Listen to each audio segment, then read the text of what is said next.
바야흐로 일본 극장판 애니메이션의 전성시대라고 할 수 있겠습니다. 극장판 귀멸의 칼날 무한성편 같은 경우는 뭐 지금의 흥행 추이로 봤을 때 역대 1위 스즈메의 문단속을 넘는 것은 확실해 보이고, 결국 역대 일본 애니메이션 1위가 귀멸의 칼날이 되는 것이고요. 그리고 두 번째로는 올해 두 번째로 흥행한 작품이, 그러니까 우리나라 박스오피스에서 우리나라 영화나 해외 영화 다 포함해서 2위가 되는 작품이 아마도 극장판 귀멸의 칼날 무한성편이 될 것 같습니다. 엄청난 흥행이고요. 그리고 거기에서 끝나는 게 아니라 체인소맨 레저편도 200만을 훌쩍 넘으면서 엄청난 흥행을 계속해서 보여주고 있습니다. 사실 한국 영화가 해야 될 흥행인데 일본 애니메이션이 그 자리를 차지하고 있는 거죠. 그래서 오늘은요, 일본 애니메이션이 왜 이렇게 인기를 얻는 것인가, 왜 한국 극장가를 일본 애니메이션이 장악을 했는가, 이 부분에 대해서 좀 분석을 해보려고 합니다. 네, 그리고 앞부분에 광고 나가겠습니다. 다 아시죠? 인생영화 20일 절찬리 판매 중입니다. 네, 많은 관심 부탁드리고요. 자, 지금 극장가를 장악하고 있는 이 일본 애니메이션들은 전부 TV 애니메이션이다 라는 부분에 주목해야 됩니다. 이거를 굳이 말하자면 만화 원작이고 TV 애니메이션 시리즈가 미리 방영이 됐었고, 그 TV 애니메이션의 연장선상에 있는 극장판이다, 요거를 좀 생각을 할 필요가 있어요. 그리고 최근에 인기를 얻고 있는 뭐 극장판 체인소맨이라든지 귀멸의 칼날이라든지, 작년에 있었던 더 퍼스트 슬램덩크, 물론 더 퍼스트 슬램덩크는 조금 빼놓긴 해야 되는데 어쨌든 공통점이 뭐냐면 슈에이샤라는 거죠. 일본에 대표하는 3대 잡지 점프랑 썬데이랑 매거진이죠. 슈에이샤, 고단샤, 슈카쿠칸, 얘네들이 만드는 잡지들이고, 거기에 나오는 일본 만화들이 우리나라에서도 굉장히 유명하고 세계적으로도 인기가 있습니다. 특히나 지병사는 사실상 일본 만화를 지배하고 있는 회사라고 볼 수 있기 때문에 지병사의 작품들이 TV 애니메이션으로 나오고 이게 극장판으로 가는데 굉장히 큰 역할을 하고 있고, 그리고 영향력도 엄청나다 라고 말씀드릴 수 있을 것 같아요. 그래서 지금의 애니메이션 붐은 이 극장판 프로젝트를 만들고 있는 슈에이샤랑 TV 애니메이션 제작사들, 그리고 영화관, 여기가 이제 결합돼서 일어나고 있는 어떤 하나의 붐이라고 봐야 될 것 같고, 그리고 이러한 붐은 지금 우리가 생각하는 일본 극장판 애니메이션 하면 떠오르는 극장용 애니메이션 영화, 이렇게 말해야 될 것 같은데, 그러니까 극장만을 위해서 만들어지는 애니메이션이죠. 미야자키 하야오의 작품이라든지 뭐 오시마모루라든지 신카이 마코토라든지 이런 감독들의 작품들, 스즈메 같은 작품들과는 구별을 지을 필요가 있다라고 생각을 해서 TV 애니메이션에 대한 말씀을 좀 드렸어요. 자, 그렇다면 그 이유를 좀 저는 이야기를 나눴으면 좋겠습니다. 왜 이렇게 TV 애니메이션 기반의 극장판이 인기를 얻는 것일까? 사실 이거는 생각하기 어려운 일이었잖아. 지금까지는 그렇지 않았고, 우리한테 인기가 있는 일본 애니메이션은 뭐 미야자키 하야오의 작품들이라든지 신카이 마코토의 너의 이름은이라든지 뭐 이런 작품들이었는데, 반면에 TV 애니메이션의 극장판은 크게 인기를 얻지 못하거나 코난 극장판이나 짱구는 못 말려 같은 주기적으로 나오는 극장판들이 호응을 얻는 정도였다라고 저는 분석을 합니다. 반면에 TV 애니메이션 같은 경우는 일본의 TV 애니메이션이 가지고 있는 여러 가지 약점 요소들이 있었죠. 너무나도 정지된 화면을 많이 사용한다든지, 지나치게 오타쿠 친화적이라든지, 특유의 과거 눈깔 작화라고 했죠. 눈이 엄청 큰 캐릭터들이 나오는 그런 작화들, 이런 부분들이 상당한 약점으로 거론이 됐었어요. 근데 지금은 전혀 그런 문제가 없잖아요. 이런 부분에 대해서 좀 생각을 해볼 수가 있겠습니다. 일단은 이 작품의 관점에서 먼저 바라보면 퀄리티의 상승을 이야기해야 됩니다. 그러니까 작품의 퀄리티 자체가 크게 상승했다라는 부분인데요. 이거는 애니메이션의 이야기예요. 정확히는 TV 애니메이션, TV 애니메이션의 극장판 애니메이션, 요걸 말하는 겁니다. 그러니까 원작 만화는 저는 과거에 미치지 못한다고 생각해요.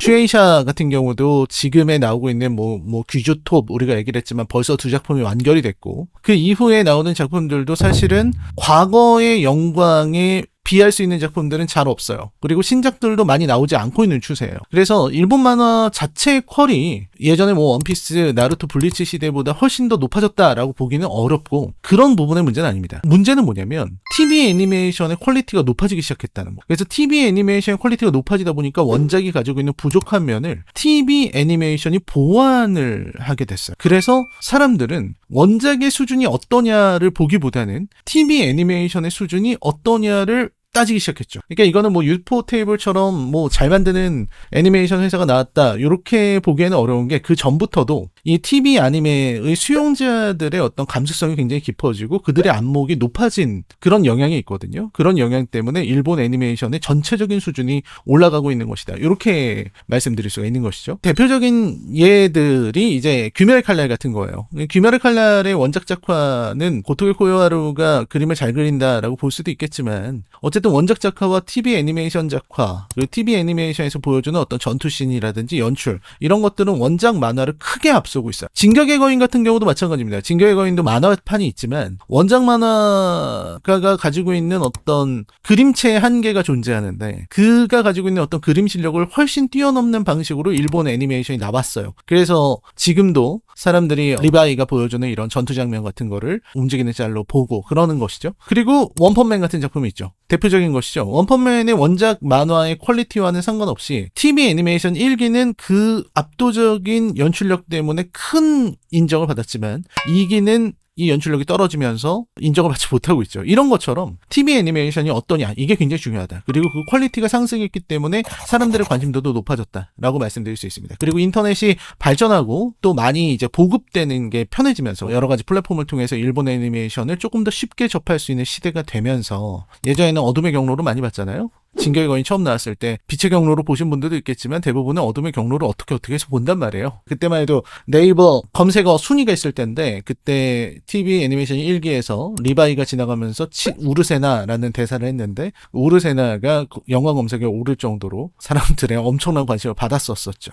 아무튼 그런 식으로 TV 애니메이션의 퀄리티가 높아져 왔다. 그 다음에 두 번째는 뭐냐면 이건 약간 세대론인데요. 일본 만화에 익숙한 세대, 우리나라 얘기하는 겁니다. 일본 만화에 익숙한 세대가 극장가의 메인스트림을 형성하고 있다. 상대적으로 어떤 고령층들이 찾는 영화나 어린이들 영화라기보다 지금 유행하고 있는 귀멸의 칼날이라든지 뭐 체인소맨 같은 경우는 20대에서 50대 사이 젊은 층들에게 어필할 수 있는 작품들이 크게 흥행하고 있다. 이렇게 봐야 된다는 생각이 들어요. 그리고 두 번째로는 여성 관객들에게 어필할 수 있는 작품들이 흥행할 가능성이 굉장히 높다. 대표적인 게 이제 슬램덩크거든요. 더 퍼스트 슬램덩크가 큰 인기를 얻을 수 있었던 것에 처음에 견인을 했던 거는 이제 30대 40대 슬램덩크를 봤던 한국 남자들이 주류였지만 전체 슬램덩크의 그 흥행으로 보면은 그들은 소수입니다. 다수는 20대 30대 여성들이에요. 그러니까 20대 여성들이 크게 반응할 수 있는 작품이었기 때문에 더 퍼스트 슬램덩크가 성공할 수 있었다라고 생각한다면 귀멸의 칼날이나 주술의 전 같은 경우도 남자와 여자 가리지 않고 흥행할 수 있는 작품들이고 퀄리티가 높고 그리고 어렸을 때부터 일본 문화를 겪어서 일본 문화에 대해서도 익숙한 세대, 거부감이 없는 세대들이 좋은 애니메이션은 받아들여야 한다. 이런 생각을 갖고 있다라는 거죠. 내가 가지고 있는 어떤 정치적인 생각이라든지 역사적 인식 이런 것과 문화로서 엔터테인먼트로서 일본 문화를 즐기는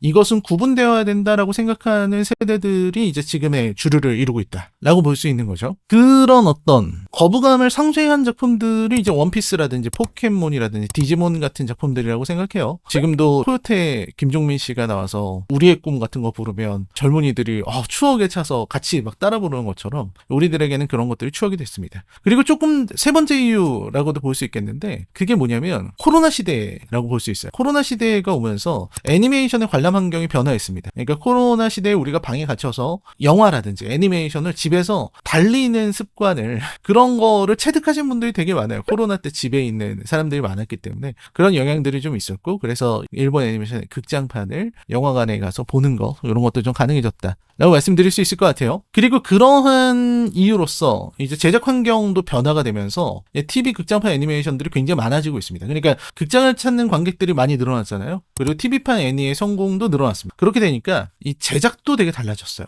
대표적인 게 이제 회오옥절편, 주술의 전 저 리뷰를 할 건데 회오옥절편은 이미 공개가 됐고 모든 사람들이 다 애니메이션 어떻게 나왔는지 봤는데 극장판으로도 또 개봉을 했고 그걸 또 보러 가는 사람들이 생겼어요. 근데 이거는 우리나라뿐만 아니라 일본도 마찬가지거든요. 얼마 전에 일본을 가보니까 일본의 주요 도시 뭐 이케부쿠로라든지 아키하바라라든지 이런 일본 애니메이션 좋아하시는 분들이 많이 찾는 그런 곳에서 포스터가 온통 일본 애니메이션의 극장판 소식들로 가득 차 있더라고요. 예를 들면 마법소녀 마도카 마기카의 TV 애니메이션 극장판이 개봉을 한다. 이런 식인 거예요. 그 작품이 종결된 지도 시간이 많이 지났는데 그게 극장판으로 나올 수 있는 겁니다. 그러니까 일반 TV 애니메이션에서 가장 인상적이었던 에피소드를 극장판으로 재구성을 하고 그거를 다시 극장에 걸었을 때 이것은 충분히 흥행을 할 수 있다라는 그런 믿음이 있다는 거죠. 그러니까 제작이 계속 되고 있다. 저는 이런 거 유효하다고 생각해요. 왜냐면 이번에 극장판 체인소맨 레제편 같은 경우에 앞부분에 체인소맨 이 얘기를 모르는 사람들도 이거를 보고 즐길 수 있었다라고 얘기를 하거든요. 이거는 예전에 90년대에 에반게리온도 마찬가지였습니다. 신세계 에반게리온 극장판이 나왔을 때 흔히 우리가 얘기하는 엔드 오브 에반게리온 TV 애니메이션의 25화, 26화 우리가 보지 못한 두 개의 화를 극장판으로 만든 것이죠. 그거를 에반게리온 안 보신 분들 와서 즐기고 했었어요. 그러니까 그런 것들은 이미 유효하다라는 게 증명이 돼 있죠. 그리고 이렇게 TV 애니메이션의 극장판화가 자주 일어나는 요인에는 그만큼 제작이 쉽다는 것도 있어요. 우리가 웹툰을 애니메이션이나 혹은 극장판으로 만들잖아요. 우리는 실사 영화로 많이 만들죠. 우리가 만든 실사 영화가 수십 편이 넘어요. 정말 엄청난데 물론 최근에 전독시 때문에 좀 이상해졌지만 우리가 생각하는 아주 좋은 작품들이 대부분 다 흥행한 작품들도 웹툰 원작입니다. 대표적으로 신과 함께가 있을 수 있을 것 같고요. 은밀하게 위대하게라든지 이끼라든지 좋은 작품들 많았죠. 근데 그 이유가 뭐냐면 웹툰 원작이면은 애니메이션이나 실사로 만들기가 쉽습니다. 이미 콘티가 완성되어 있는 거나 마찬가지이기 때문에. 근데 TV 애니메이션은 스토리와 연출도 이미 완성이 되어 있고 거기에 TV 애니메이션을 그 전에 봤던 기존의 충성스러운 독자들이 있고요. 그리고 이 이야기가 통한다는 것을 이미 한번 검증을 받았어요. 그러니까 이걸 극장판으로 만드는데 더 쉬운 것이죠. 그리고 지금에 이렇게 많은 사람들이 한국 영화관에서 일본 애니메이션을 보고 있는 이유는 저는 한국 영화판, 영화계에 대한 반발심도 있다고 생각이 들어요. 반발심이라는 게 뭐냐면 한국 영화가 신뢰를 잃어버렸다라는 거죠. 이 부분에 대해서는 제가 나중에 영상 하나 다시 만들겠습니다. 한국 영화의 몰락으로 만들 수밖에 없습니다. 그런 상황이 됐고 어쨌든 한국 영화가 관객들의 신뢰를 완전히 잃어버렸다는 생각이 들었어요. 귀멸의 칼날의 흥행으로 알 수 있는 거는 재미있는 작품은 가서 본다는 겁니다. TV 애니메이션을 극장판으로 만들고 혹은 TV 애니메이션을 총집편을 만들어서 극장판으로 올립시다 라는 얘기를 하면 예전 같았으면 안 된다고 펄쩍 뛰었을 거예요. 그러나 지금은 관람 문화가 바뀌면서 가능해졌습니다. 귀멸의 칼날의 흥행으로 우리가 느낄 수 있는 것은 어쨌든 재밌고 볼만하면 영화관을 찾는다는 거예요. 영화관을 찾지 않는 이유, 한국 영화를 찾지 않는 이유를 관객에게서 찾으려고 하는 시도가 되게 많아요. 관객들이 변했다, OTT만 보려고 한다 이런 식으로 얘기를 해요. 영화관을 찾아와서 영화를 보는 것은 매우 고등한 문화고 집에서 넷플릭스로 영화 보는 거는 누구나 할 수 있는 건데 왜 영화관에 오지 않느냐라는 약간 유치할 정도의 생각이 바닥에 깔려있는 사람들이 많아요. 그런 사람들이 뭐라고 얘기를 하냐면 관객 탓을 하는 거죠. 관객들이 변했다. 하지만 귀멸의 칼날이나 주술회전 레제편을 보면서 느낄 수 있는 거는 변하지 않았다 라는 거죠. 관객들은 변하지 않았습니다. 단지 재밌는 영화가 없을 뿐. 이 부분은 좀 많은 생각을 하게 만들죠. 체인소맨 애니메이션 같은 거 보세요. 체인소맨 애니메이션 1기 망했어요. 1기에 대한 평가가 굉장히 안 좋단 말이에요. 하지만 극장판 레저편이 볼만하다고 하니까 사람들은 보러 갈 수 있는 거죠. 체인소맨이 가지고 있는 인지도도 어느 정도 있었고. 그렇다면은 이제 예측입니다. 앞으로도 이게 계속될 수 있을까요? 저는 당분간은 이 흐름이 계속 지속될 것이라고 생각해요. 좋은 일본 애니메이션이 많고 애니메이션 좋아하시는 분들도 많고 애니메이션이 성공한다는 것도 검증이 됐기 때문에 이 흐름은 계속 이어질 겁니다. 다만 이 흐름은 추억팔이로 이어질 가능성이 커요. 그러니까 귀멸의 칼날도 언젠간 끝나요. 극장판 3편이 다 나오겠죠. 체인소맨도 극장판이 계속 잘 될 거라는 보장은 없습니다. 그럼에도 불구하고 지금 이 흐름은 이어지고 있기 때문에 이 흐름에 맞춰서 추억팔이를 하는 작품들이 많이 나올 거예요. 왜냐면 이대로 넘기기에는 아까운 TV 애니메이션들이 되게 많거든요. 이거 극장판으로 만들면 한 번 더 돈벌이 할 수 있겠다 싶은 작품들이 많은데 이런 것들이 분명히 나올 겁니다. 그러다 보면 그 추억팔이를 하는 작품들 중에는 역대급의 수준을 갖추고 있는 작품도 한두 작품 정도는 찍힐 거고 그 작품들은 엄청나게 흥행을 하게 될 거예요. 평가도 굉장히 좋겠죠. 하지만 이거는 명맥은 이어지겠지만 미래를 담보하기엔 어렵다는 거예요. 추억팔이는 언제인가는 끝이 나요. 지금의 일본 만화가 과거에 비해서 힘이 떨어지고 있는 것은 분명해요. 물론 지금도 일본 만화의 힘은 어마어마합니다. 일본에는 계속해서 뛰어난 만화들이 나오고 있지만 어디까지나 비교군이 과거 일본 만화 황금시대 여기에 비하면은 좀 떨어지고 있다라는 거예요. 주술의 전 같은 작품만 봐도 엔딩까지 가는 그 흐름을 보면은 와 이거는 좀 아닌데? 이 정도면 수준이 저열하다고 할 수 있는데 라는 생각이 들 정도로 뒷부분에 가면 용두사미로 망가지는 작품들도 많이 나오고 있거든요. 당대의 점프 만화를 대표한다고 하는 작품이 그런 결말을 낸다는 게 받아들이기가 쉽지 않잖아요. 그리고 지금 슈에이샤라든지 고단샤라든지 뭐 슈카쿠칸에서 내는 이런 작품들이 주술회전만도 못한 작품들이 많아요. 주술회전 정도면 굉장히 좋은 작품이다라는 평가를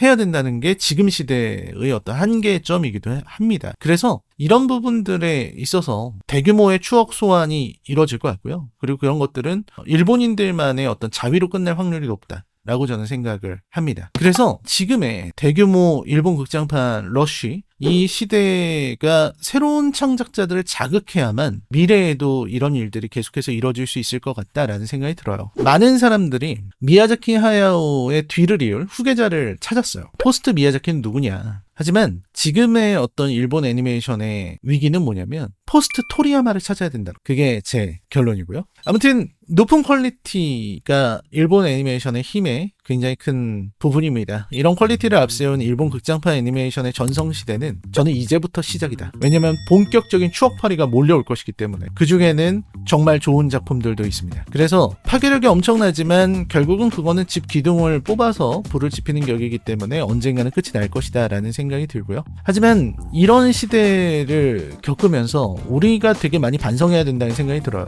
일본의 실사 영화가 무너지고 일본의 영화관 사업이 굉장히 쪼그라들었던 시대가 있었어요. 그럴 때만 해도 우리는 일본보다 낫다고 생각을 했지만 지금 상태에서 보면은 일본의 극장판 애니메이션 앞에서 박스오피스 1위 자리를 그냥 내줄 수밖에 없는 이런 상황에서 참 안타까운 생각이 듭니다. 우리가 반성을 해봐야 되는 것은 이 전독시 같은 작품에 상반된 결과, 그러니까 전독시가 실사화 영화의 퀄리티 문제가 있었는데 실제로 우리가 가지고 있는 IP 중에서 지금 영화 시장이 이렇게 쪼그라든 시점에서 웹툰과 웹소설이 굉장히 소중한 자산인데 그런 자산으로 만들어낸 결과가 이 정도뿐이다라는 것은 굉장히 안타까웁니다. 반면에 저예산으로 만든 얼굴 같은 영화는 크게 성공을 하고 이런 것만 봐도 답은 명확관한 것 같아요. 이제 관객들은 잘 만든 작품, 좋은 작품, 재밌는 작품만을 찾으려고 합니다. 그런 작품들을 더 만들 수 있는 시대가 돼야 되지 않을까라는 생각을 개인적으로